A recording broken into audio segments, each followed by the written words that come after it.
move forward down the line though, man. So some more stuff came out about Big U, Sandman, and tied to Nipsey Hussle, tied to Future. So they're getting deeper and deeper in this indictment, and it's starting to bring Nipsey Hussle back into focus, and it brought Future into focus. Let me start with Future first. There was an incident that supposedly happened, according to the feds, in 2014. Apparently, they're saying that Big U was pretty much extorting these rappers, making sure that when they came to L.A., he had to pay them for protection. They said that Future didn't oblige, and they allegedly chased him through the airport. That's a small part of the story, but the other part it was talking about Nipsey Hussle is that there was a dispute between Nipsey Hussle, an ongoing battle between Nipsey Hussle and Big U, where Big U at one point, was asking Nipsey Hussle for some studio equipment back.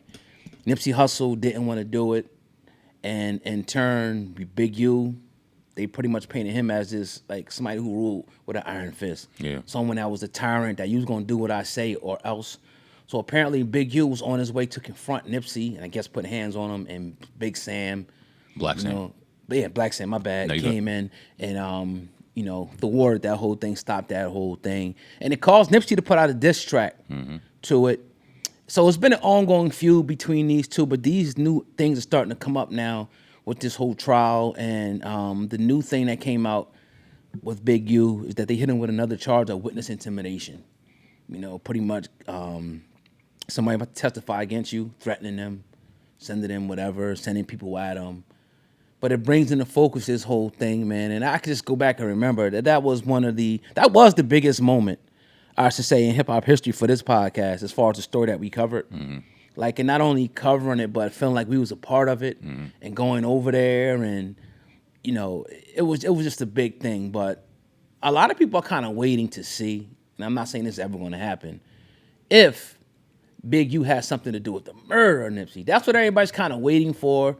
That hasn't came to surface yet, but there was a feud between them two, and from what they're showing, and it's all alleged right now, he was running that shit heavy.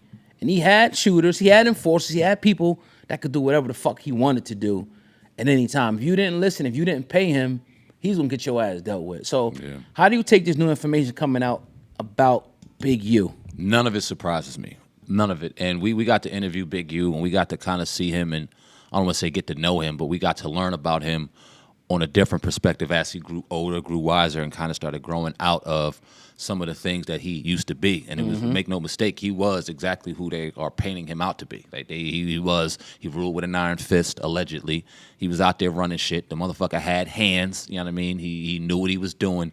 He was a very intimidating force out there, and you don't get the moniker and the status and the reputation that one Big U has without being someone who put in some real work. Right. You know what I mean? But during that time, there were times where the internet wasn't as prevalent and information wasn't as accessible as it is now. So a lot of those things were hearsay or, you know what I mean, note of legend or type of shit like that. And obviously we knew the rocky relationship between himself and Nipsey. I don't think anybody would say that him and Nipsey were on the best of terms prior to Nipsey's death. And I don't think we've ever kind of sugarcoated that on this platform, but I'm going to stand firm in saying that I don't believe. I could be 1,000% wrong, and if I am, I'd admit it because I really don't have any horse in the race. You just want justice at the end of the day.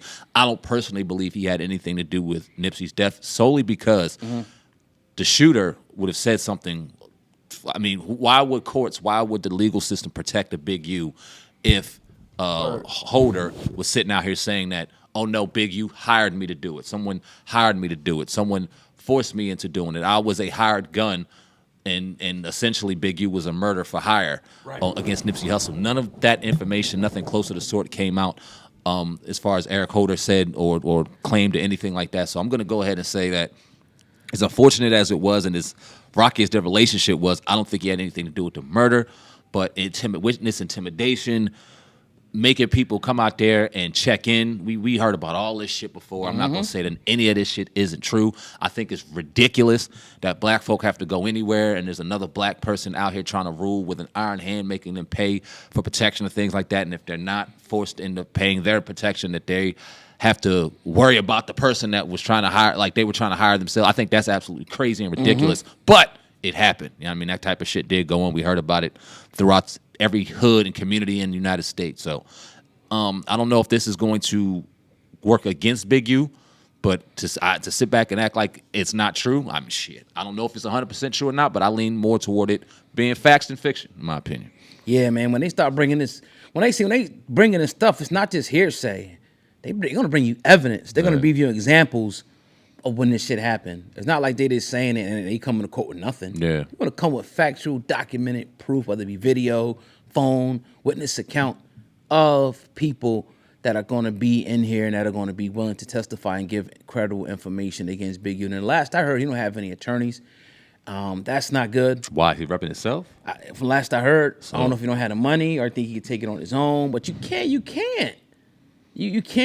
Well, we'll see. And maybe, he'll come to the light and get some attorneys or just say, fuck it, take a plea deal. But they're looking to put this man away. Yeah, and the system ain't set up for you to defend yourself. No. It's not. They want you to spend money and get the right attorney that relationship. They're not even going to respect you. Exactly. And they're not going to respect it. They're not going to grant any emotions. It's just a lose-lose. And another part about it is that they're not going to advise you if you make a mistake. Mm-hmm. That's why you got to get competent professionals that have trained, that have been through this before, because one little thing could derail the whole case. Mm-hmm. If you don't catch it, if you don't say it, if you don't do it, the judge's not going to be like, yo, you made a mistake. Nah. You want to stand in here and be a big dog, you better know what the fuck you doing. Yeah. So. Yeah, man. Shame. Damn.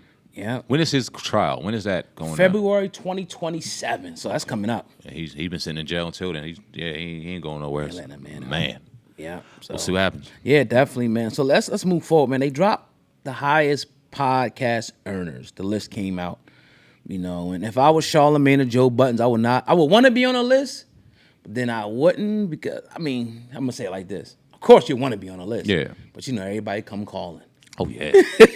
Your phone going to be ringing like a motherfucker. Oh, yeah. Yo, man, I got cancer. Yo, my house is in foreclosure. Yo, my car's behind. Can you help me? Oh, yeah. But this list came out, man, and a lot of people are on it. Notably, obviously, Travis Kelce and Jason Kelce at $35 million per year. God damn. Whew. Charlamagne the God. Actually, Joe Rogan's number one, but Charlamagne the God, $27 million. What podcast? Or just the Black Effect in general? It just says The Breakfast Club. Okay. So God damn. Yeah, that's what it says. I mean, it could be more, but that's what it says right there. Okay. And obviously, new heights for Jason Kelce. Yeah. And Joe Button, $20 million for the Joe Button. I think they call it Joe Button Experience now. Mm-hmm. Yeah, man.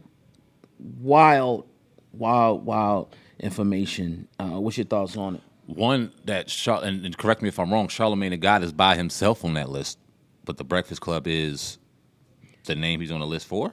Yeah, that's what they got. They got in the Breakfast Club, yeah. Interesting stuff. I don't know if Envy and the other... See? Breakfast Club. Woo! Yeah. I don't know if he's splitting out or what, but that's eyes are on him. And as far as Joe Button got a lot of mouths to feed on them couches and them chairs and shit. You know what I mean? So now they seeing real numbers come out, and I'm sure they knew numbers, and I'm sure he has paperwork and contracts and split like that. But salute to them. Let me just put it that way, all jokes aside. Salute to them brothers. Obviously, they had some type of reputation and some notoriety prior to them getting into the podcast game. But one, Charlamagne the God has been in radio and has been in this shit since the beginning. You know what I mean? So I'm not going to sit back and be upset or claim that he didn't, whatever the case may be. He's put his time in. He's walked these miles. He earned his stripe to be one of the top podcasters in the league, and I'm happy for him about that. And Joe Button, he's one of the originals. You know what I mean? He was one of the originals to get out of hip hop and kind of get behind these microphones. He wasn't just doing the Joe Button podcast. He was doing help me out. He was doing a couple shows on Complex. He did one with Academics. Yeah, you're right. Then he had one with Remy and a couple other people. He was the State of the Union or something like that. So he's kind of transitioned into that media TV personality for a long time. Again, walked his miles, put in his steps, and earned the right to be sitting there on top. You know what I mean? Garnishing deals. And he's a Jersey dude. No matter how much he doesn't rep Jersey or South Jersey, that is, or the entire state of New Jersey, he's still Jersey in my book, man. So salute to him. Yeah, and he put it pretty much, gathered. I don't want to say all-star list, but notable people on his podcast. Don't Call Me a White Girl.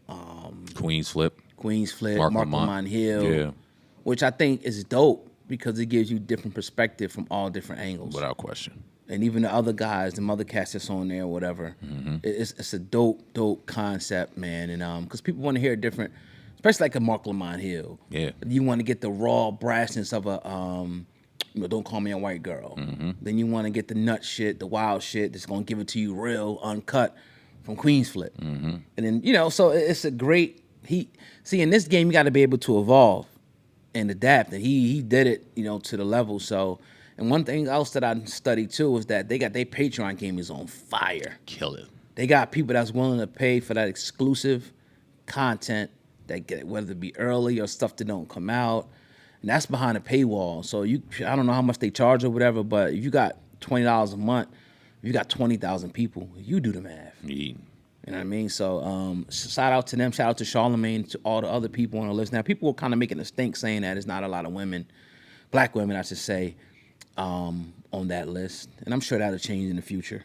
Hey, well, I mean, what are y'all trying to attribute that to? It is what it is. I mean, and ain't no disrespect to anybody, especially black women. But at the same time, I mean, nobody just going to put your ass there.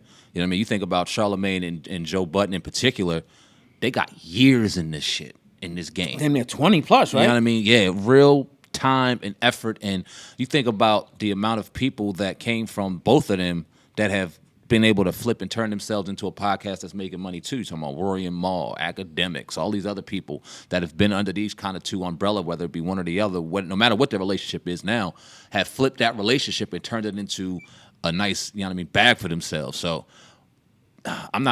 somebody's always going to complain about something. My thing is, wasn't Carisha pleased before Diddy went into jail when she won the top ones in the game and all this extra shit? So like crazy, yeah. You know what I mean? It always goes up and down, but we're not going to sit back and act like there's any type of agenda or anything. Go put your numbers up, do your thing, and I'm sure you'll be there too.